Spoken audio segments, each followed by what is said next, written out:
Ao longo do século XVI, a colonização agrícola do Brasil produziu resultados financeiros extraordinários. O açúcar transformou em um dos produtos mais valorizados da economia europeia, sustentando a presença portuguesa na América e abrindo perspectivas cada vez mais amplas para a exploração econômica das novas terras. No entanto, enquanto Portugal avançava na consolidação de sua empresa agrícola, a Espanha seguia por um caminho bastante distinto. Apesar de controlar vastas regiões do continente americano, os espanhóis mantiveram concentrados quase exclusivamente na extração de metais preciosos. Essa escolha teria consequências profundas, não apenas para a economia espanhola, mas também para o equilíbrio de forças coloniais na América. A colonização espanhola estruturou, desde o início, sobre bases muito diferentes da portuguesa. Os territórios sob domínio espanhol destacavam por serem densamente povoados. A empresa colonial espanhola apoiava-se diretamente na exploração dessa vasta mão de obra indígena. Ao contrário do que ocorreria com Portugal no Brasil, a Espanha não demonstrou interesse em fomentar o intercâmbio econômico dinâmico entre metrópole e colônias, nem tampouco entre as próprias colônias americanas. A forma como essas relações foram organizadas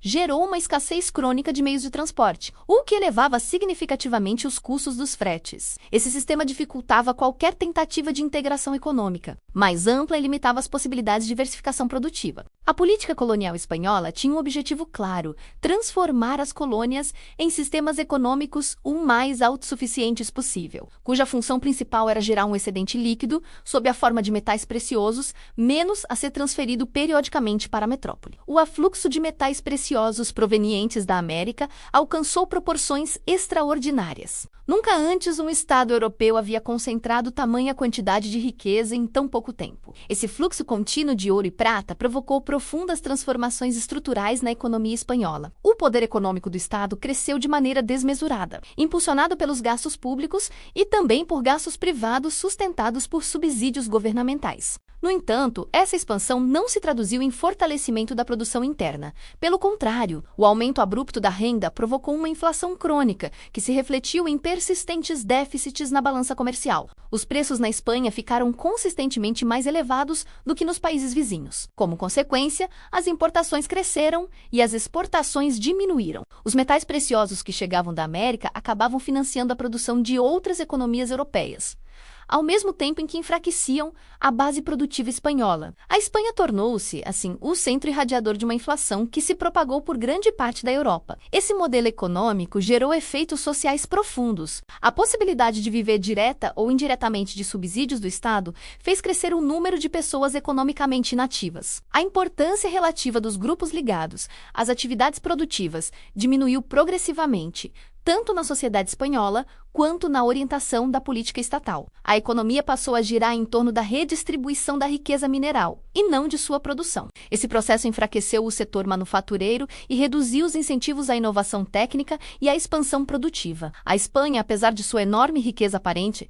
entrava em um processo lento, porém contínuo, de decadência econômica. A decadência econômica da Espanha afetou diretamente suas colônias americanas. Fora da exploração mineira, nenhuma outra atividade econômica de grande porte foi efetivamente desenvolvida. Ao longo de 3 séculos, as exportações agrícolas das vastas regiões sob domínio espanhol jamais alcançaram importância significativa. O abastecimento de manufaturas para as grandes massas indígenas continuou baseado no artesanato local, o que retardou a transformação das economias de subsistência preexistentes. Caso a economia espanhola não tivesse entrado em retrocesso, especialmente no século XVII, a exportação de manufaturas metropolitanas para as colônias teria evoluído naturalmente. Isso teria criado vínculos econômicos mais complexos, exigindo uma contrapartida em exportações locais. Esse intercâmbio teria provocado transformações profundas nas estruturas econômicas indígenas, possibilitando maior penetração de capitais e técnicas europeias. Se a colonização espanhola tivesse evoluído